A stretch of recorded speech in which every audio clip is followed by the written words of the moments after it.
ਭਾਜੀ ਨਾ ਘੱਲੋ ਮਦੀਸੇ। नहीं चल मेरे नाल, मैं मौलवी बुला लिया। अस्सलाम वालेकुम। वालेकुम सलाम मौलवी साहब। आज मेरा छोटा भरा ते बड़िया चोरियां करदा वे, इन्हू ना मदरसे लै जाओ ते समझा समझो के फिर छड़ दे आज।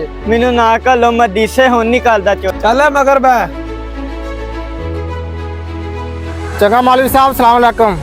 मौलवी साहब मदीसे वाईफाई लगी। ਤੈਨੂੰ ਜਲ ਕੇ ਦੱਸਣਾ। मौलवी साहब की होया? जानू मौलवी साहब तुही बच्ची छत कीती है। नहीं बीवी है।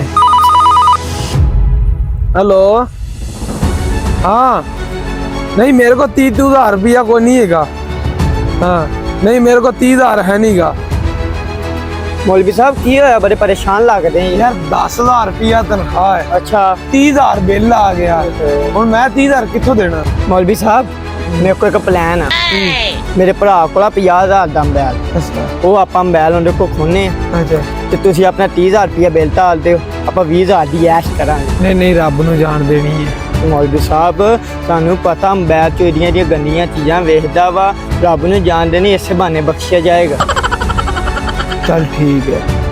ਚਲੋ ਚਲੋ, ਉਹ ਇਸ ਟਾਈਮ ਮੋਬਾਈਲ ਚਲਾਉਂਦਾ ਹੁੰਦਾ ਬਾਹਰ, ਚਲੋ।